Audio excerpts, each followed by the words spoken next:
பல்வேறு மீனவர்கள் நலன் சார்ந்த பிரச்சனைகள் பேசியிருக்காங்க.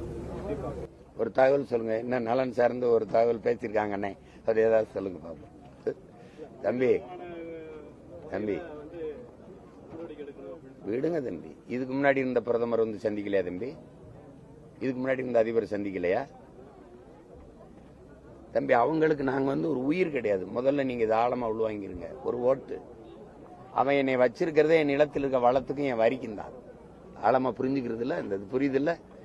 எங்களை ஒரு மனித உயிராவே மதிக்க மாட்டான். நாங்க சொல்லிட்டு தெரியும் நாங்க இந்தியர்கள்.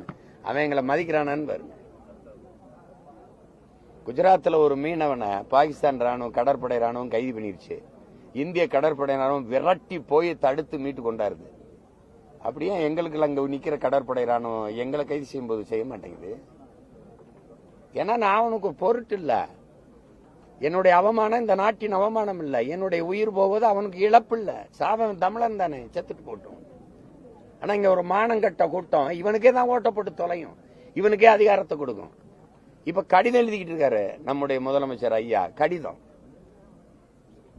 தம்பி அழைச்சு பேசினா எடுப்பாரு. 40 உறுப்பினர் வச்சிருக்காங்க நாடாளுமன்றத்துக்கு, பேசலாம். அவர்கிட்ட பேசி அந்த கச்சத்தீவை திருப்பி எடுக்கலாம். பாகிஸ்தான் மேல ஆபரேஷன் சிந்தூருக்கு வாழ்த்தி பேரணி நடத்தின முதலமைச்சர் காவிரி கச்சத்தீவை மீட்க சொல்லிட்டு ஒரு பெரிய மாநாடை போட்டு வலியுறுத்த முடியாதா? பேரணி நடத்தி வலியுறுத்த முடியாதா? சொல்லுங்க. கச்சத்தீவை கொடுக்கும் போது என்ன பண்ணிட்டு இருந்தீங்க? நீங்க எல்லாம் தானே இருந்தீங்க, உங்க ஆட்சி தானே. எடுத்து கொடுத்த அம்மா அந்த கட்சியோட தானே கூட்டணி. எத்தனை காலத்துக்கு தம்பி இந்த நாடகத்தை போடுவீங்க? நாங்களும் அதே பழைய நாடகம், வேற வழி இல்லாம அதையே பார்த்து கை தட்டிக்கிட்டு விசில் அடிச்சுக்கிட்டே உட்காந்துருக்கோம். இந்த கேடுகட்ட நாடகம் தம்பி. கச்சத்தீவை அவர்கிட்ட பேசி எடுங்க அப்படின்னு கேட்டா நான் கடிதம் எழுதுனல்ல, வேற என்ன செய்ய முடியும்?